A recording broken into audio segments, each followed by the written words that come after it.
Hey everybody, welcome back to the channel. It's me, OC Steve, just dropping a brief comic book news related update. Obviously, at the beginning of the year, we found out that legendary artist John Romita Jr., also known as JRJR, is returning to the Amazing Spider-Man title.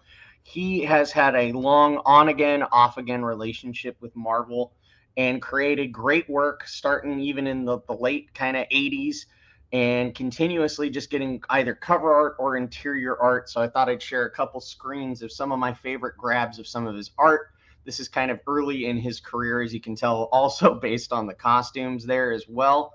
But he really hit a stride in the early kind of aughts with the Amazing Spider-Man. He just did a phenomenal run on that title. Had a lot of opportunities to work with Michael J. Straczynski and create some memorable moments for the House of Ideas, at least in my mind. He also had an opportunity as well to work on Wolverine, and that was probably by far my personal favorite, the whole Enemy of the State storyline where Wolverine got kind of his ass handed to him and became an agent of Hydra and had to unwork the programming, and he was systematically attacking various institutions for Hydra to collect kind of this ultimate weapon. He had a battle with the Fantastic Four that was pretty rad. Also, you can see from here a battle with Elektra.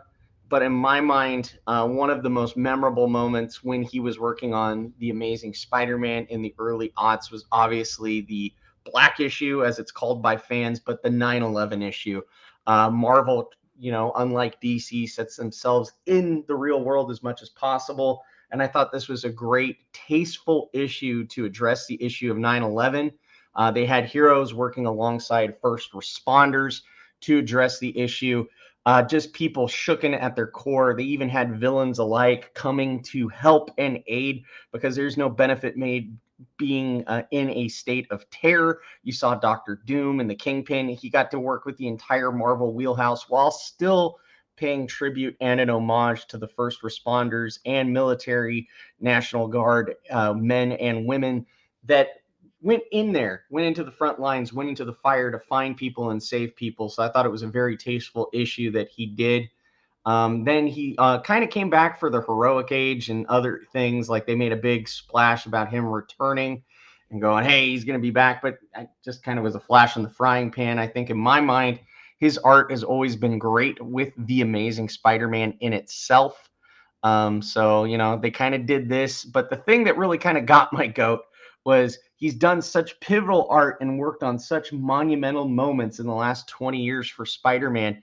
His return in July is kind of an awkward one, at least in my mind, based on the art which I've seen.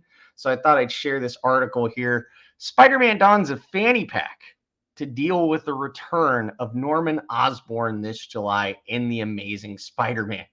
Seriously, he's going to have a fanny pack. He's going to have glowing orbs. He's going to even have a glider. Spider-Man doesn't need all these bells and whistles, at least in my mind. When I saw this, my initial reaction was this.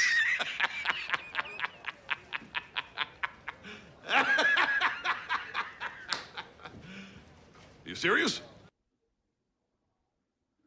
That's right. Are you serious with that? I just cannot believe that Marvel would think that this is a good idea in any way, shape, or form. Like giving him a glider to go against Norman Osborn. I get sometimes to be a hunter, you have to use the hunter's tools. But this is just absurd to me. This got through a committee. This got through ideas.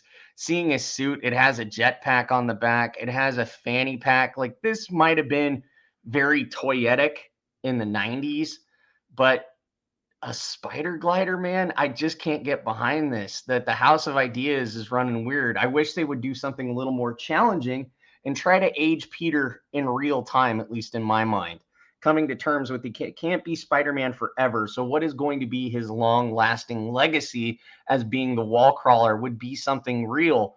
It would shake it on its foundation, having heroes age in real time, creating a natural narrative where heroes have to give up the tights and a new person has to take over the mantle would be great rather than having 8 spider people. right now. So that's at least my general idea. That's just kind of what I wanted to say. Let me know what you think of this suit. Is it silly? Is it something you can get behind? Are you looking forward to John Romita coming back? And what was your favorite moment that JRJR has brought to the House of Ideas? Let me know in the comments below. And as always, thanks for watching the video, and I'll catch you on the next one. Excelsior.